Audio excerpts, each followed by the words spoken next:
நேயர்களுக்கு வணக்கம். என்னை எது உந்தி தள்ளுகிறது என்ற உண்மையை கண்டறிவதற்கு எனக்கு எது உந்து சக்தியாக இருக்கிறது?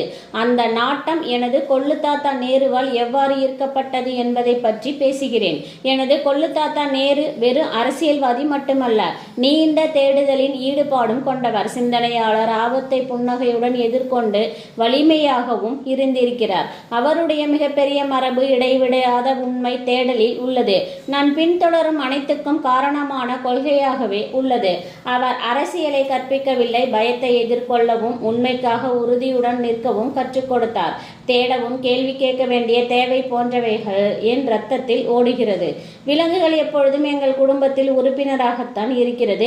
உடற்பயிற்சியை ஒருபொழுதும் விட்டுவிடக் கூடாது போன்றவைகளை என் பாட்டி இந்திரா காந்தி அவர்கள் கூறியிருக்கிறார். என் அம்மா இன்னும் தோட்டத்தில் பறவைகளை கவனிக்கிறார். நான் ஜூடோ செய்கிறேன். இது வெறும் பொழுதுபோக்கு அல்ல, நம்மை யார் என்பதற்கான ஜன்னல்கள்.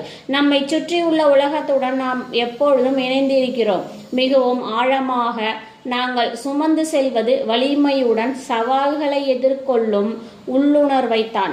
சிறந்த தலைவர்கள் பலர் பயத்தை எப்படி நட்பு கொள்வது என்றும் தைரியத்தை கற்றுக் கொடுத்தார்கள்.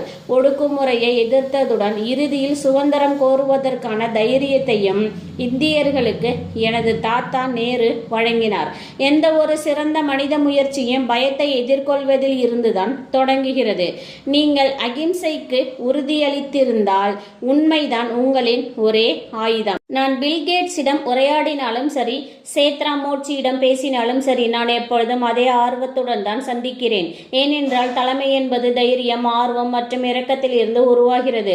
உண்மை சிரமமாகிவிட்ட ஒரு சகாப்தத்தில் எவ்வளவு விலை கொடுத்தாயிலும் அதை காக்கும் முயற்சியில் நான் உறுதியாக நிற்பேன் என்று காங்கிரஸ் மூத்த தலைவர் சந்தீப் தீட்சித்துடன் தற்போது லோக்சபா எதிர்க்கட்சி தலைவர் ராகுல் காந்தி அவர்கள் இருவரும் உரையாடியதில் தனது கருத்தை இவ்வாறு பதிவு செய்தார் ராகுல் காந்தி அவர்கள். தொடர்ந்து இணைந்திருங்கள். நன்றி.